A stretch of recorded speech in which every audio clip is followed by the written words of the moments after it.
Welcome to 4-Minute Reviews by TA Tech, when I review products in just under 4 minutes so you know if you should buy. Today's product is the Gamesir X2, a Bluetooth mobile controller by Gamesir. They claim that they made the best mobile gamepad out there, so let's see if that's correct.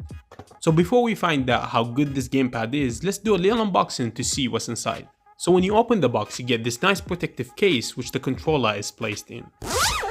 So this is how it looks like when you open the case. So inside this red box you get your USB Type-C for charging, your analog stick covers, which is always nice of them to add, and you get your stickers which are useless and you never use them, and of course you have your manuals for setting up, and that's what you have. And this is the controller itself, and let's talk about the design. So what sets this apart from other controllers is how nicely designed this controller is. You could tell that it's inspired by the Nintendo Switch design, which was well received by gamers. And it's very useful that they added this extra grip at the back so the controller does not slip when you play. This controller fits modern smartphones quite well and stretches up to 17.3 centimeters. I've tried it with the Note 20 Ultra and it fits without any problems. The controller also has 4 extra buttons for customization, and you could map them to record gameplay or take screenshots. Connecting the controller to your phone is quite simple. All you need to do is press the start button as well as the A button at the same time to allow the controller to be discoverable by your phone. Once you have the blue LED light flashing, this means the controller is ready to be discovered by your phone.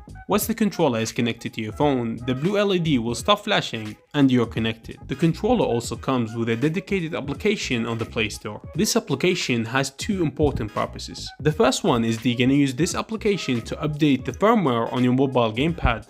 And the second one, which is the most important, to use the application for unsupported games such as PUBG Mobile. This allows you to map the buttons on the controller to the on-screen controls of any game that you want.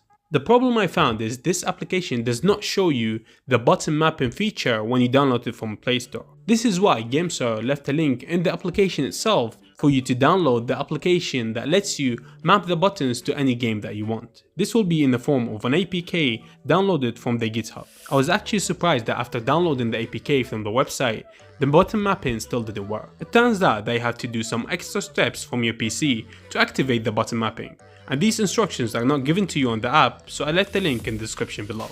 So for you to activate this, you'll need your laptop, your phone, and a USB cable of Type-C. This is the link that has the simple instructions for you to follow for you to activate the button mapping on your phone. And to be honest with you, I know it's an extra step for you to do, but it's not that hard to do and it's really simple for you to activate it on your phone. It is simply just one click and you're done with the activation.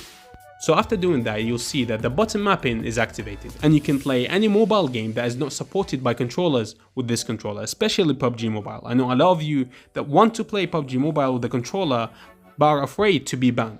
I could tell you that this will not get you banned because it can't be detected by the game. In this case, the game could not tell if there is an overlay of buttons on top of the game and you are playing with a controller. So safely, you could play PUBG Mobile with a controller without getting banned. But it is worth noting that this gamepad has full support for cloud gaming services. This is by far the best mobile controller for cloud gaming services. It is very comfortable to use and gives you that feeling that you're playing with a Nintendo Switch, even though you're playing the higher games that Nintendo Switch itself doesn't have. So I played Warzone on my phone using this gamepad for hours and it was really fun playing with it.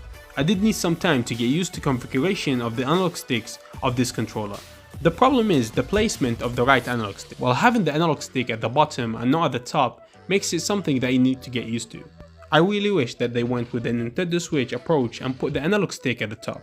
But honestly, it's not a deal breaker and something you will get used to the more you play with the gamepad.